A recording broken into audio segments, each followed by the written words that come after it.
안녕하세요. 한혜솔입니다. 7월 5일 금요일 증시 브리핑 시작하겠습니다. 우선 현지 시간으로 4일 뉴욕 증시는 미국 독립기념일을 맞아 하루 휴장했습니다. 그래서 국내 증시 상황을 좀 점검해보며 시작해보죠. 최근 한국 증시가 글로벌 왕따라는 말이 나올 정도로 홀로 제자리 걸음을 하고 있죠. 이번 주 나흘 연속 하락하면서 코스피가 2100선 아래로 떨어졌는데요. 미중 정상이 만나 무역협상 재개를 약속하고 미국, 유럽을 포함한 주요국 중앙은행이 돈 풀기 정책을 예고하는 등 증시에 반가운 소식들이 이어지고 있지만 유독 한국 증시만큼은 뒷걸음질을 치고 있습니다. 지난 30일 미국 정상의 역사적인 판문점 회동이 생중계되며 이목을 끌었지만 이 역시 국내 증시를 끌어올리지는 못했습니다. 이렇게 글로벌 상승 흐름에 한국 주식시장이 뒤처지고 있는 이유는 부진한 경제 성장세와 더딘 기업 실적 개선 속도 등 경제 기초 체력이 약하기 때문인데요. 일부 전문가들은 일본의 반도체 소재 수출 규제 조치를 원인으로 꼽기도 합니다. 반도체 업계에 따르면 제재 대상인 일본산 소재에 대해 약 3개월치의 재고를 보유하고 있다고 하고요. 그래서 이 재고 수준을 고려하면 적어도 연말까지는 생산이 큰 차질을 빚지는 않을 것으로 예상됩니다. 하지만 반도체 수출 규모가 국내 GDP의 약 6%를 차지한다는 사실을 고려하면 일본의 제재가 지속될 경우 이 수출 물량 감소에 따른 경제 성장률 둔화 우려가 커질 수밖에 없는 상황이죠. 하지만 큰 틀에서 볼 때 한국 증시의 나홀로 약세 현상은 연초부터 이어져 왔습니다. 올해 상반기 주요국 주가지수 상승률을 살펴보니 코스피 지수 성적은 G20국가 중 18위로 거의 꼴찌에 가까운데요. 수출 의존도가 높은 만큼 미중 무역 분쟁으로 인한 타격도 컸고 내수가 좀처럼 살아나지 않는 가운데 지난 1분기에는 마이너스 경제 성장률을 보였죠. 더 큰 문제는 당분간 주가 회복이 어려울 것이라는 전망이 나온다는 겁니다. 국내 경제가 반등할 만한 요인이 뚜렷하지 않은 상황에서 코스피 시총 상위 20개 기업의 2분기 영업이익 전망치 평균이 전년 동기 대비 54%나 급감한 상태거든요. 더군다나 오늘 삼성전자가 2분기 잠정 실적을 발표했는데 시장의 예상치에 부합하기는 했지만 일회성 이익과 환율 효과 등을 고려하면 오히려 기대치보다 낮다는 평가가 나오고요. 1%대 약세를 보이고 있습니다. 계속 말씀드렸다시피 2분기 실적 체크해 보면서 당분간 종목별로 대응 잘 하셔야겠죠. 네, 그럼 오후 2시 시황 짚고 갈까요? 코스피와 코스닥 일제히 상승 출발하기는 했지만 탄력이 당연히 약했고요. 계속 상승과 하락을 넘나드는 혼조 장세를 연출하고 있습니다. 수급도 약한 편입니다. 코스피 시장에서는 기관만이 매수 우위를 보이고 있고 개인과 외국인은 팔고 있고요. 코스닥 시장에서는 개인만이 사들이고 외국인과 기관은 동반 매도세를 보이고 있는데 그 규모가 크지는 않습니다.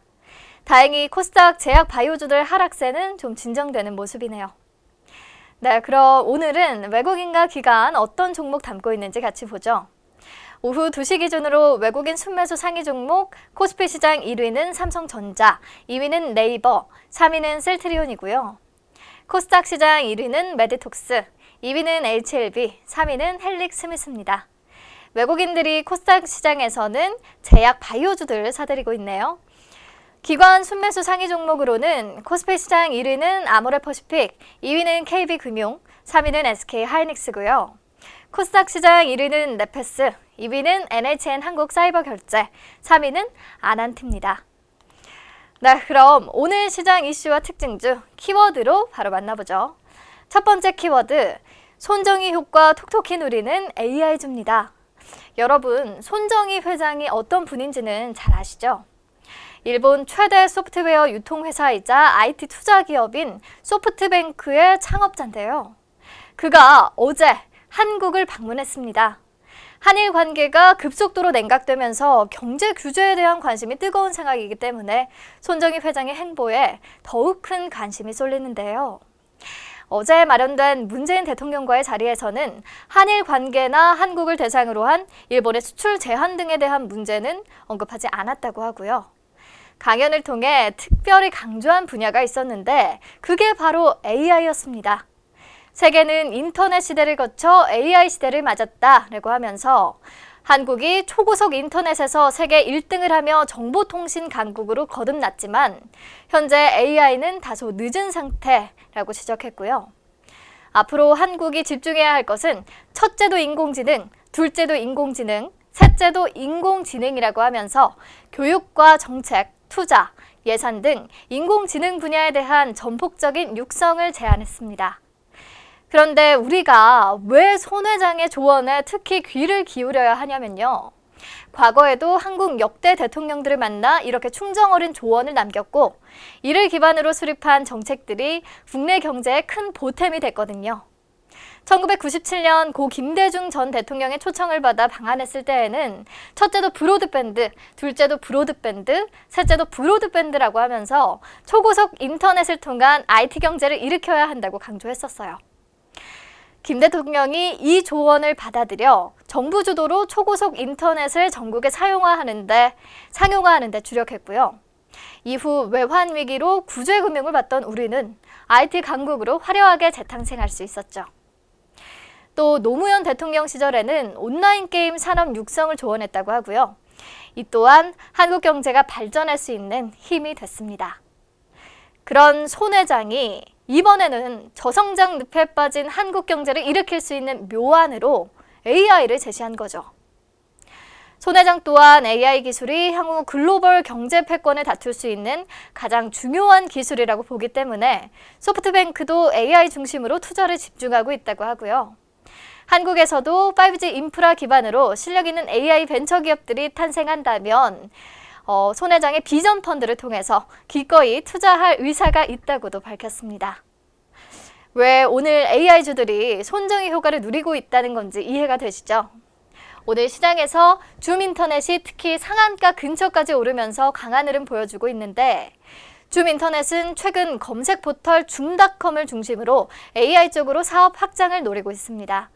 현재 국내 포털 사이트 검색 점유율 3위를 기록하고 있는데요. 검색 시장에서 빅데이터와 AI를 접목하기 위해 노력하고 있는 것으로 알려지고 있습니다. 또 다른 AI 업체인 가온미디어도 개장 직후부터 시원하게 올라줬는데 오후 들어 상승폭을 대부분 반납한 상태이기는 합니다. 가온미디어는 셋톱박스 전문 기업으로 세계 최초 음성인식 AI 셋톱박스인 기가지니를 2017년부터 KT에 공급하고 있죠. 이 밖에도 휴림 로봇과 로보스타, 유진 로봇 등 지능형 로봇주들이 AI 관련주로 주목받고 있는데요. 다만 이들 기업은 영업 적자를 보고 있기 때문에 기대감만으로 투자에 나서기에는 조심스럽다는 평가도 나옵니다. TPC, 모비스, ESV 등 AI 관련주 대부분이 오름세인데요. 당장 추세가 이어진다고 장담은 못해도 AI가 미래의 먹거리임은 분명해 보이기 때문에 같이 관심 가져보면 좋을 것 같다는 생각이 드네요. 네, 다음으로 오늘 두 번째 키워드는 금강산 다시 갈 수 있을까?입니다.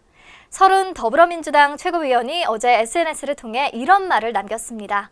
지난 29일부터 나흘간 제2차 의회주의 발전국제포럼 참석을 위해 러시아 모스크바를 다녀왔다. 포럼에 참석한 북한 최고인민회의 박금희 부의장을 만나 남북국회 회담과 금강산 관광, 개성공단 재개를 제안했다. 핵심은 북한 최고인민회의 부의장을 만나 금강산 관광과 개성공단 재개를 제안했다는 거죠. 또 보도자료를 통해서도 이 같은 사실을 전하면서 북측에서도 긍정적인 반응을 보였다라고 말했거든요. 이에 남북미 판문점 회동을 계기로 남북관계가 진전되면서 유엔 안보리 제재 대상이 아닌 금강산 관광 재개부터 급물살을 탈 수 있을 것이라는 전망에 무게가 실리고 있고요. 오늘 대표적인 금강산 관광 관련주인 아난티 현재 5%대 강세고 용평 리조트와 대명 코퍼레이션도 모두 상승세입니다. 개성공단 관련주로 분류되는 한창이 전일 대비 6%대 오르고 있고요. 좋은 사람들과 인디F, 신원, JST나도 동반 오름세입니다. 네, 오늘은 증시 브리핑 여기서 마무리할게요. 요즘 더위에 정말 숨이 턱턱 막히는데요. 폭염이 연일 맹위를 떨치고 있으니 시원한 주말 보낼 수 있도록 고민해보시면 좋을 것 같습니다. 다음 주에 다시 만나요.